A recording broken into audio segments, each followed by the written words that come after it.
好，这一场中美之间的贸易战也形成现在全球在地缘政治上面开始选边站了。我们要来看到的是，在这个时候，习近平号召全球南方来做一场全新的逆袭。另外几个国家在态度上面也开始有所转变了。今天我们会来看到，不管是加拿大、不管是朝鲜或者是新加坡，似乎都有逐渐要向中国大陆这边靠拢的一个迹象。另外，川普在这个时候对东协送礼，但是也挡不住东协倾向于中国大陆这一方。美国会不会陷入孤岛危机？今天我们就地缘政治做一次比较深入的解读。特别来关心到这一次川普的亚洲行，本来呢他是想要修补跟盟友之间的关系，现在看起来是不是在贸易上他变得越来越孤单，甚至陷入了孤立呢？而且呢，川普这一次第一站就去了东协国家马来西亚，并且跟东协4国签署了贸易协议。但是其实，在川普签订东协的贸易协议之前，中国大陆在这个东协的这个贸易上早就有所非常多的琢磨了。我们来看到南华早报的最新数据哦，中国对全球南方的出口，先来看到是高达了1.6兆美元，这个数字大家可能没有感觉，但是如果来对比跟美国、欧洲合计起来，其实是整高出50%的一个数量的，也代表现在这些东协国家跟全球南方里面是非常的有这个贸易上面的实力的。全球贸易中心已经逐渐的从西方向东方来做转移了，同时这个也是被视为是一个权力的转移。另外一头比较有趣的事情是金正恩哦，金正恩在此刻在做什么呢？因为呢，川普本来是向金正恩示好，说有机会来举行这个川金会，没有想到金正恩现在本人此时此刻正在参拜的是毛泽东的长子的陵墓，被视为说，金正恩是否也在特别强调了中朝的友谊是更为重要的呢？我们来看到美国的前贸易代表怎么形容现在全球的地缘政治。他说呢，世界未来会出现3个阵营，第一个阵营是美国领导的西方及盟国，第二个阵营是中国领导的全球南方以及中俄朝，第3个是唯一一个不选边站的国家，也就是印度了，它会是第3种。另外一方面，李强呢，则是现在呢持续的加大跟这个东协国家的合作，包括他访了新加坡，推了自贸区3.0，北京希望在这个时候打造的是反美的经济共同体。节目一开始，我们要来持续关心中国靠着包括它的南贸易跟“一带一路”撑起了全球的新秩序，也等于掌握了全球一个新的经济主导权吗？那李显龙他之前喊出过的世界减一，会不会就是意思把美国踢出去？委员怎么解读？没有人能够把美国踢出去，是美国自己把自己踢出去。世界减一很简单，是川普对全世界打这种地图炮，扣了全世界所有人的高关税。他的理由是说要降低美国的贸易逆差，降低贸易逆差方法很多，他却用这种地图炮的方式，连赖索托这种穷国家都要扣高关税，完全没有任何理论基础。第二个，川普呢，其实想要借这个机会来勒索其他国家到美国去投资，所谓的资金回流，再加上产业回流。但是明白看起来根本很难达到目的地。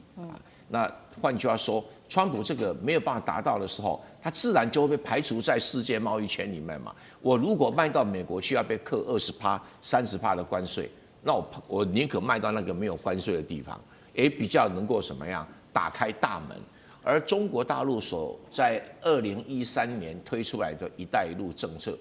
不管是基础建设，不管是贸易壁垒，或者是资金融通，都取得非凡的成功。而且它遍及这个南太平洋，所谓的南美洲跟澳洲，那以及呢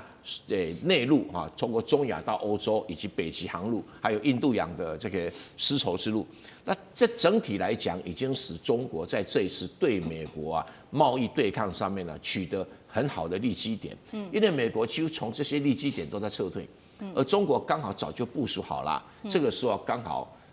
生根发芽。我觉得是可以说是一涨一退那这不能怪中国说好像扩大影响力，这个不能这样解释，说什么要打造反美什么经济区你美国照常跟他们做生意，是你自己不做。我没有说去帮你盖个港口、前开港，你美国这个什么货轮不能来你美国生意也不能来，是什么？你自己退出的那一样的在那个东南亚国家，我也没有排斥你美国啊，你去做生意啊，我也没说什么。可是你自己呀、搞个高关税，现在又怎么又低着头流着口水去跟东南亚国家说我要给你什么样的优惠等等，那你不是自私一问自找麻烦吗？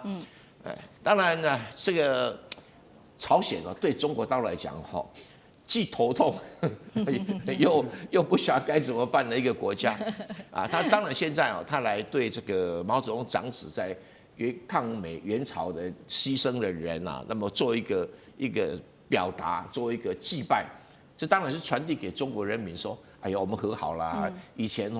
我都不看你的眼，只看俄罗斯眼，我先回过头来，跟你示好。主要是在这里了，因为他知道以目前中国的经济实力，你不跟中国来往，你跟谁来往？俄罗斯现在已经在欧洲忙得不得了了，他哪有空管你啊？顶多军事上给你一些补助而已啊。但是你朝鲜要发展经济，你不能不仰仗中国。可是你又不听中国的话，中国叫你改革开放，你死也不肯。中国叫你搞所谓自由贸易区或者这加工出口区，学早期的深圳，他也不做。所以他是不是想转变，我不晓得。但是至少我觉得他好像有意识开始转变他那种封闭式的经济体制了他如果能够改变，而且学习中国，我也觉得这是个好事情了中国应该也给他鼓励啊，给他支持了那其他的有些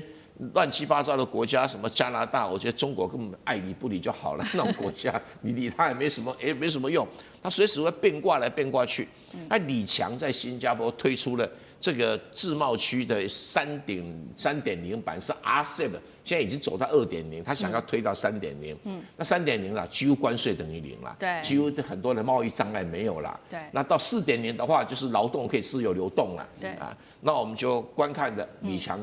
一招一招的打出来。李强是真的有香港大学 MBA 训练过了，所以出招毕竟不凡。是，除了这一次李强针对这个新加坡这边签署了这个最新协议，刚刚委员特别提到了嘛，其实这个大陆早就已经生根在东协国家了。那毕竟东协是新兴市场，已经在全球的经济来说已经将近1成的 GDP， 所以它的重要性也是越来越深了。但我们也要持续看到说，川普这一次看到中国大陆这边呢在东协的生根，他这一次也特别用在关税上面，给予东协国家一些好处，希望能换回他们重建友谊。但是真的做得到吗？他这一次大减税的国家，针对的东南亚国家包括了越南、马来西亚、泰国跟柬埔寨等等。那不过我们也看到一个实际数据现在东协到底谁比较依赖谁呢？因为东协对于中国的贸易依存度是35%，但是对美国只有13%。换句话说，东协可以来说的话，中国是他们最大的贸易伙伴、最大的金主跟最大的工程投资来源。川普就算祭出了这种关税上面的减让，真的就能够换回东协的心吗？杨老师又怎么看？关税有减让吗？其实他还是要求他们要负担19%呀，那比对日本、韩国还要多。他们是大概有整理一下，说对美国要在接下来投资增加300亿啊、600亿啊到900亿啊不等。不过这个他就是把民间跟政府过去投资的数字，把它做一个汇整，所以川普喜欢这种所谓大而美，把它捧得高高的，像是皇帝一样。那你看到这次川普到东协来，大家也帮他做了蛮大的一个盛大的欢迎那可是实际上，马来西亚跟印尼事实上是对美国很反感的。穆斯林国家，特别他们在处理加沙问题的时候呢，其实整个国家社会，如果你现在去看对新加坡的南洋理工大学做的整个东协的这个民调他们现在也在中美之间差不多是从前年开始已经完全这个调过来，也就是心向中国，对美国批判是比较高。那但是呢，只有在菲律宾、文莱、还有新加坡部分越南大概还维持了平等。整个中国东协的关系，就东南亚的发展我们现在不能讲东协10国了，各位，现在讲东协11国，因为东帝汶在这一次正式的加入了，所以呢，东协11国。那从2002年是朱镕基第一次提东协中国自贸区或中国东协自贸区，这是出现历史上第一个叫做 ASEAN+1， 后来2010年就签署。那在这个之前，他就对所有的这些中南半岛的国家实施早收清单，农产品老早就可以免关税进入到中国。那个时候你知道中国跟东协国家之间的经济结构其实很像，那个时候来自于 Panasonic 的投资哦，中国的比如广东省、马来西亚、印尼都想去争他们来投资，但是呢，到了2010年开始，中国东协自贸区开始的时候，到了2015年2.0，到了今年马上到年底，它就会签3.0，什么意思呢？就是领域范围扩大，不只是零关税、降关税，像是扩大到领域像数位经济、绿色经济哦，或者是供应链的这些合作，以及标准化。现在中国在推中国标准2030啊，那这个是很重要的，也就是说，在整个制造业的标准化。因此，简单的讲，过去这20年哈，中国东协自贸区第一个 ASEAN Plus1，后来扩充就变成5个 ASEAN Plus1，然后就形成一个 RCEP。所以 RCEP 其实还是后面才出现的。这个东协中国自贸区使得简单的说，中国供应链就变成亚洲供应链，也就是中国跟东南亚变成一个结合的供应链。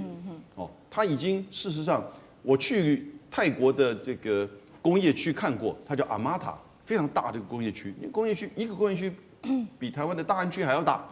你也想象那么大的工业区，所有的日本、韩国的厂都在里面。但是呢，阿玛塔那个负责人告诉我，就这10年来哈，新进的绝大部分都是中国的厂商，而且为此他还另外再开一个跟大安区还要更大的，在整个泰国东部走廊以南的新的工业区，而他在越南跟中国、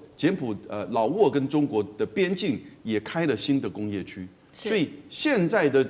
东协哈，简单的说，一个整体的东南亚大概是世界第6大经济体。那哪一个国家可以跟日本、韩国，甚至就是这个法国比较？没有，但都受惠于中国。所以简单的说，中国供应链变成亚洲供应链。讲到这边你就了解了，到底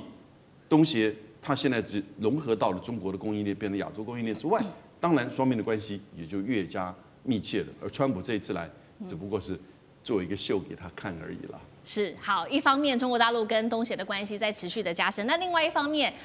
本来是美国盟友，本来是美国的好朋友的加拿大，是不是态度上也开始出现了转变？甚至有人形容说是不是叛变？原因是因为我们来看到美国一直引用美国前总统雷根明言讽刺关税的广告哦，这是由加拿大释出的。结果川普看到这样的广告，他就非常的火大，他于是决定要对加拿大再加增10%的关税。那目前加拿大3%的出口其实都是靠美国的，原本关税税率就已经很高，35%，这一回再新增10%，可以说是非常非常高了。加拿大总理卡尼这一次也是急坏了，所以他在镜头前放话，他说 APEC 上面他希望能够跟习近平来会晤，那高官也坦言，我们要跟中国建立战略关系，是这样子吗？美国的传统盟友这一回决定要转向中国了吗？舰长怎么看？首先有说，像加拿大被征10%的这个事情哦，就是因为安大略省还不是国家，安大略省一个广告让川普不高兴。对。我完全看不懂，这是一个国际的一个关系，能够一个总统因为一个事情不高兴就征一个国家10%，这到底一个什么样的国家？第二个，你自己说是不是美国的盟友在松动跟他的这种传统关系？那要问什么是他们的传统关系？他们的传统关系就是美国是老大，好不好？大家都要听美国的话。那为什么他会现在是松动？刚刚蔡委员其实有讲，没有一个人能把美国踢出去，只有他自己。因为他以前一直是老大，你知道老大有所谓的权利，对不对？我讲话你要听话，那时候我有责任了，我要照顾这些小弟啊，对不对？有些国家落后，所以我就给你一些关税的一些什么的，让你得到一些利。老大有这个义务也有权利的。然后美国现在呢，他想享受老大的权利，我讲什么你都要听到，可是他不尽老大的责任，义务没有了。最简单的就是北约内，你看他抽手不管了。以前呢他是照顾小弟，他现在在干嘛？他现在在包销小弟，你要给我钱，然后这个东西那个东西，所以自然人家国际间本来就只有利益没有道义的，当然别的国家就准备要背叛他。我觉得我有一次看到一个文章，就王毅写的哦，让我留下很深刻的印象。我也觉得这就是中国的态度。王毅写篇文章叫做《读中国》，读书的读中国，它里面写了10点谏言。中间有2个，我看完之后我就知道，我觉得这是中国的一个态度。他说，世界领袖不好当，吃力不讨好。如果你成了世界领袖，必须要放弃许多，这是一个。还有一个是，你今天超越别人，明天就会别人超越你。事实证明，聪明人愿意是一个追随者，而不愿意成为一个超越者。我觉得这真的就是中国大陆的一个心态。当世界老大是很辛苦的，美国现在不想当了。好，谢谢黄镇辉舰长。我们休息一下，马上回来。地缘政治、美中之争、战略价值、强权崛起、